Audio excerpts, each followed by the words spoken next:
Bapak Ibu dan saudara selamat pagi. Selamat menjalani tahun baru 2024.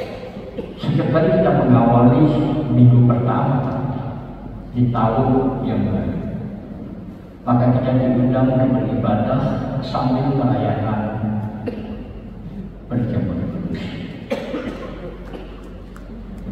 Dan bacaan yang pertama yang dibacakan kepada kita pada minggu yang pertama selalu mengambil tema Yesus dibaptis.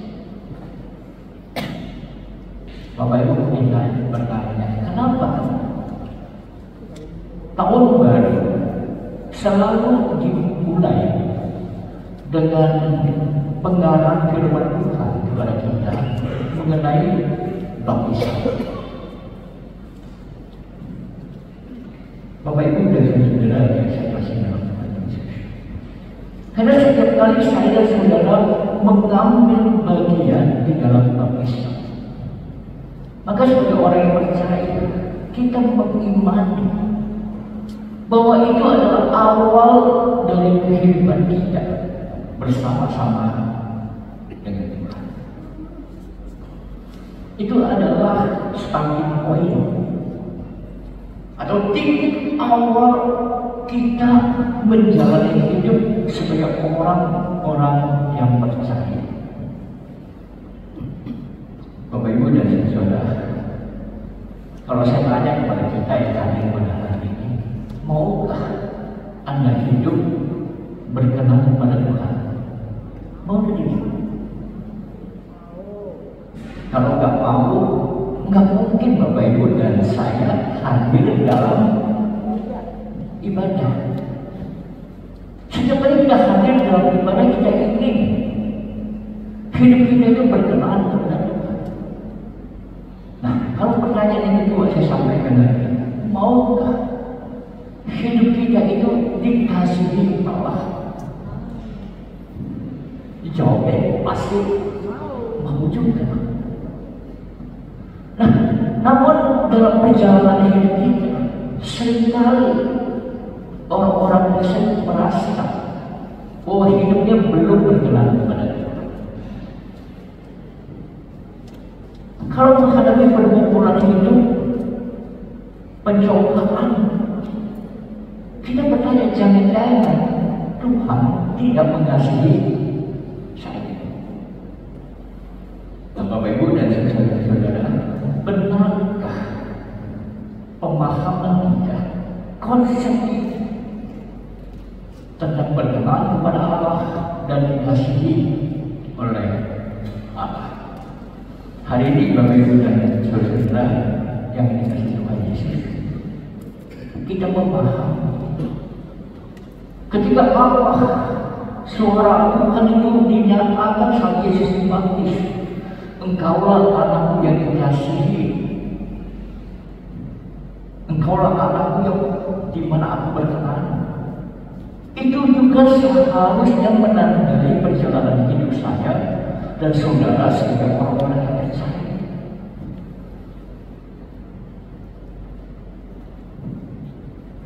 Lalu kalau tidak terjadi sesuatu, Bapak Ibu sekalian, salahnya di mana?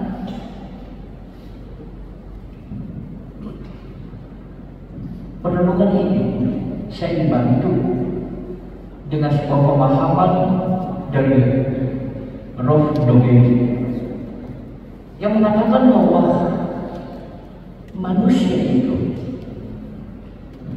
selalu tampil dengan dua pribadi. Satu adalah pribadi yang mengalami, yang satunya adalah pribadi yang mengiman.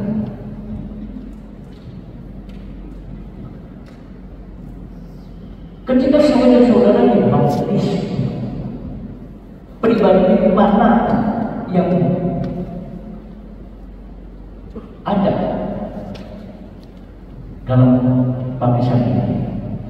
Kita akan pribadi yang mengalami. Karena jelas ketika saya menuntut pendeta menumpahkan tangan, saya merasa ada air, betul kan? Atau kalau kita ini diserang, masuk ke dalam kolam. Ada sebuah sensasi. Ya kan? Para pendeta, air yang hadir di tubuh kita. Lalu sensasi apa lagi yang kita alami? Ada orang yang mengatakan, waduh, saya merasa seolah-olah Roh Kudus turun atas diri saya. Ada teman saya mengatakan seolah-olah ada helikopter. Suara helikopter itu datang menghampiri dia. Ada tekanan. Nah, Domeri menyatakan sensasi ini beda satu dengan yang lain. Ada orang yang mungkin nggak merasa apa-apa. Ada orang yang merasa tekanan yang biasa-biasa. Ada yang luar biasa. Tapi ingat bagaimana sebenarnya. Orang Domeri mengingatkan sensasi itu paling lama bertahan berapa lama? Ada yang hanya hitungan detik, sensasi itu udah hilang. Ada yang bertahan mungkin 24 jam. Tapi ada juga yang proses itu bertahan sepanjang hidup kita. Nah, Bapak Ibu dan saudara sekalian, bagaimana mungkin sensasi itu bisa bertahan sepanjang hidup? Kalau langkah kedua itu dilakukan oleh pribadi yang mengingat. Nah, Bapak Ibu dan saudara sekalian, apa yang saya dan saudara ingat ketika baptisme itu dihadirkan dalam hidup kita? Kalau kita melihat dari baptisan Yohanes, dikatakan ada baptisan di mana orang, saya dan saudara, mengaku dosa di hadapan Tuhan. Dan kita berjanji bahwa kita akan hidup seturut dengan firman Allah, seturut dengan kehendak dan rencana Allah. Ada pengertian yang paling mendasar. Kita ingin belajar menaati kehendak Tuhan dalam hidup kita. Nah, dalam proses mengingat ini, maka kita akan menerima detail demi detail yang mungkin akan menggoncangkan iman kita, yang mungkin juga akan membuat kita seolah-olah berada di tepi jurang. Ini jangan-jangan Tuhan tidak bersandar ke saya. Atau dalam saat kita mengingat, kita bisa melihat bagaimana karya Allah. Di awal mungkin kita tidak mengerti, tapi perlahan demi perlahan mata hati kita, mata iman kita melihat bagaimana Tuhan menggerakkan hidup kita. Dan kalau kita lihat flashback lagi ke belakang, mungkin kita akan kaget bahwa keangkuhan hidup kita mulai dikikis satu demi satu. Ego kita yang tadinya terus semua harus berfokus pada diri, mulai kita dibawa untuk melihat dunia yang sesungguhnya, di mana fokus kita terarah pada Tuhan. Nah, ingatan ini perlukan ini akan masuk ke dalam alam bawah sadar kita, dan itulah yang akan membantu kita menjadi pribadi yang tangguh. Bapak Ibu dan saudara sekalian, ketika saya dan saudara belajar untuk dikasihi dan berkenan kepada Allah, maka teks kita mengatakan kita harus belajar rendah hati, belajar untuk taat kepada apa yang Tuhan kehendaki. Yesus saja mau belajar taat, apalagi saya, apalagi kita semua. Kita perlu meneladani Yesus, belajar taat, merendahkan diri, merendahkan hati, dibaptis oleh orang yang membuka tali kasihnya pun tidak layak. Tapi Yesus mau menanggalkan keangkuhan, menanggalkan ego, menanggalkan harga diri, rela direndahkan sedikit. Karena banyak kali saya dan saudara sangat sulit untuk membangun relasi hanya gara-gara ego, masalah harga diri, masalah keangkuhan. Saya ingat Bapak Ibu sekalian, satu hari saya hadir di rumah seorang hakim. Waktu itu dia merayakan baptisan anaknya. Lalu Pak Hakim ini bersaksi seperti ini, saya bersyukur hari ini anak saya dibaptis.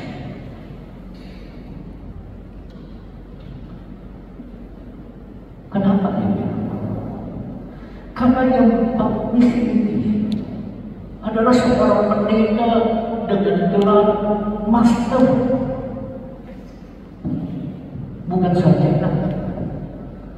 Karena kalau sarjana itu satu level dengan saya, tapi dia master. Berani apa? Dia bilang anaknya lebih dihargai. Benar tidak? Enggak benar. Itu pemahaman duniawi, dan kadang-kadang pemahaman itu hadir dalam hidup. Ketika kita berrelasi dengan orang lain, yang kita lihat tinggalnya, yang kita lihat pangkatnya, yang kita lihat status sosial dan ekonomi, tapi kita lupa dengan ucapan apa yang dia sampaikan. Jack Ma pernah mengucapkan kata seperti ini. Waktu saya miskin, apa saja yang saya ucapkan, orang bilang omong kosong, betul kan? Tapi ketika saya jadi konglomerat, apa saja terlontar dari ucapan saya, semua dicatat sebagai bintang emas. Bapak Ibu dan Saudara sekalian, itulah hidup, betul kan? Kita lebih mengandalkan apa yang disampaikan manusia daripada apa yang Tuhan inginkan supaya saya dan saudara dalam hidup. Bapak Ibu dan Saudara sekalian, kalau saya dikasihi Tuhan, kalau hidup saya berkenan kepada Tuhan, apakah dalam hidup saya akan mulus seperti jalan Allah? Mulus ya? Saya bilang enggak. Kenapa enggak? Kan banyak orang ketika menghadapi pencobaan, jatuh sakit, usahanya tidak maju-maju, karirnya berantakan, lalu pembimbing rohaninya mengatakan, bro, sis, ingat, ngaku dosa, jangan-jangan ada dosa di dalam hidupmu sehingga kamu gak naik pangkat, karirmu berantakan, usahamu hancur. Ibu-ibu betul dengan penting banyak pergumulan. Saya disampaikan kepada sebenarnya ketika Yesus dibaptis, ketika Roh Kudus turun atas pernyataan, inilah anakku yang kukasihi, kepadanya aku berkenan. Habis itu apa yang terjadi? Roh Kudus membawa Yesus seorang diri kepada Guru. Untuk apa? Untuk disembah. Kenapa? identitas sebagai anak Allah, perlindungan dan pertolongan Tuhan. Di saat Yesus benar-benar membutuhkan makanan, iblis berkata kepada dia, kalau engkau anak Allah, katakan kepada batu itu jadi roti. Jadi roti kan?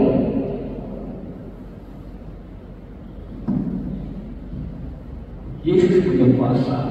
Saya yakin bukan 100%, 1000%. Kalau dia bersabda batu jadi roti, pasti jadi roti.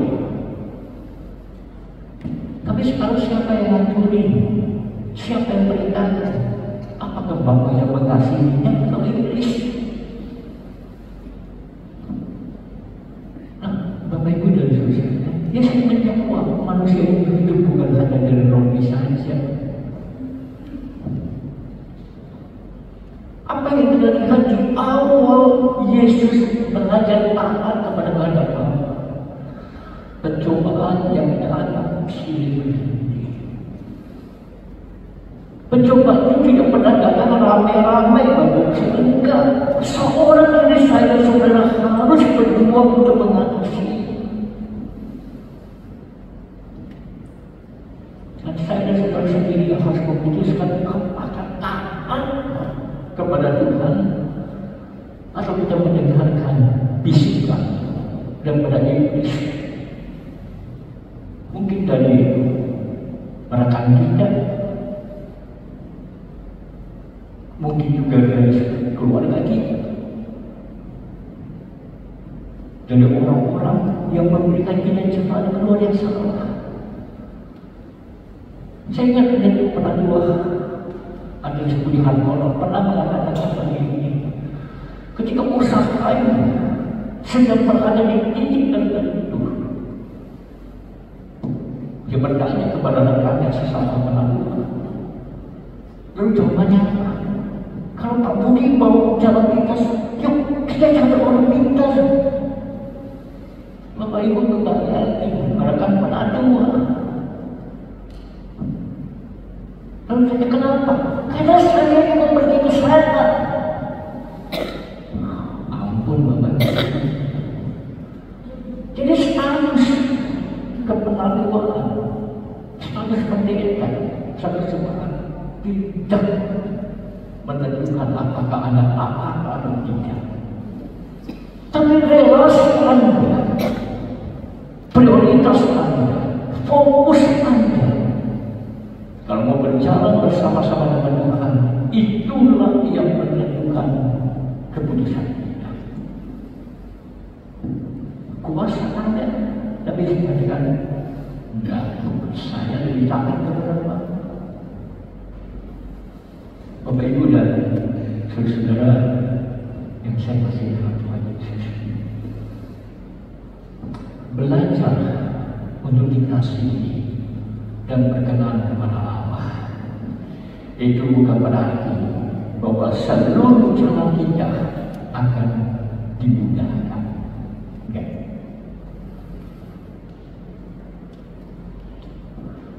Alkitab memberikan kita contoh yang jelas.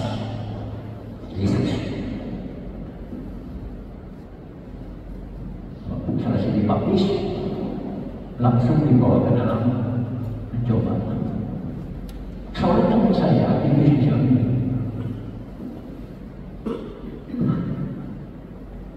hari Paskah tahun 2009, kalau saya tidak salah. Tahun 1999 dia dibaptis. Malamnya rumahnya, tokonya, dan seluruh hartanya ludes terbakar.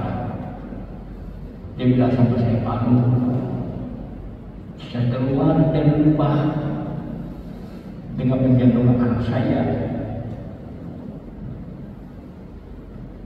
Istri saya kasih tahu, Mah, beresin segera mungkin ya beresin. Ibu ini beresin, tahu nggak ibu ini memberesin apa? Karena dia menjadi baik. Yang ada dalam pikirannya bukan uang yang ada di dalam berangkas.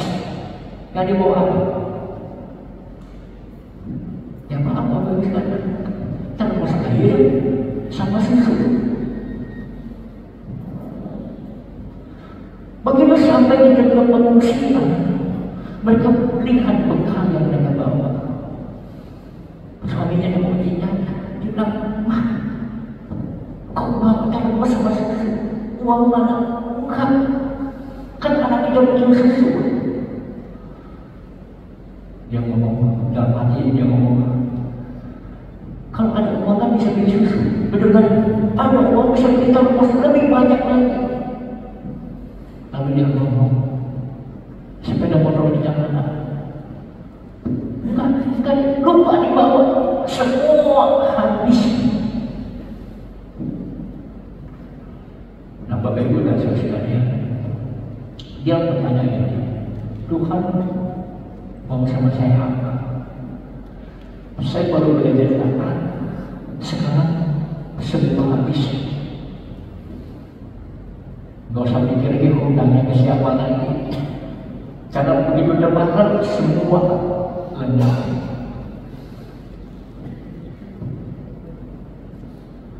Esok hari Bapak Ibu sekalian, ketika bapak ini lagi dalam penuh masa depan seperti apa, lalu tiba-tiba ada orang datang bawa sepeda motor. Orang sepeda motor. Dia bilang, "Maaf aku, malam kebakaran saya lewat di depan rumah bapak. Ada sepeda motor bapak, saya bawa ini. Senang gak? Puji Tuhan, ada sepeda motor. Yang lain masih baik. Tapi starting point ini menolong dia untuk belajar melangkah. Lalu satu hari seorang pelanggannya datang, dia ngomong, "Bos, turut prihatin, toko bos sudah habis, rumah habis. Pasti bos punya rumah." Iya. Orang ini kasih kunci rumah ke dia. "Nih bos, pakai rumah saya." Itu rumah yang dia tempati, Bapak sekalian. Dia bilang, "Ini bos pakai, saya mau kembali ke kampung." Bos pakai rumah, enggak usah bayar kontrak, pakai sepuasnya. Kalau ada uang beli sama saya jual murah. Bapak Ibu dan saudara sekalian, ketika seseorang belajar beriman, ada banyak bersifat yang bisa saja menggoda kita, menghantam kita dalam Tuhan. Tapi kalau bawa sadar kita, ingatan kita bahwa Tuhan sudah memimpin kita pada awal baptisan kita, Tuhan memenuhi hidup kita dengan firman-Nya. Dan firman itu akan menolong kita ketika kita menghadapi badai demi badai dalam hidup ini. Dan itu saya percaya Bapak Ibu sekalian, tahun 2024 memang akan ada beribadah, memang akan ada pilek, ada pilpres. Tapi hidup kita tidak ditentukan oleh pilpres, siapa presiden, siapa wakil kita, dan siapa wali kota kita. Tapi hidup kita sangat amat ditentukan oleh kesediaan kita untuk kembali berjalan bersama-sama dengan Tuhan. Dia hanya bantu kita. Apapun yang kita alami, masuk ke dalam seperti Maria, menyimpang, merenungkan, dan kemudian itu menjadi bekal kita untuk terus maju ke depan. Tuhan memberkati.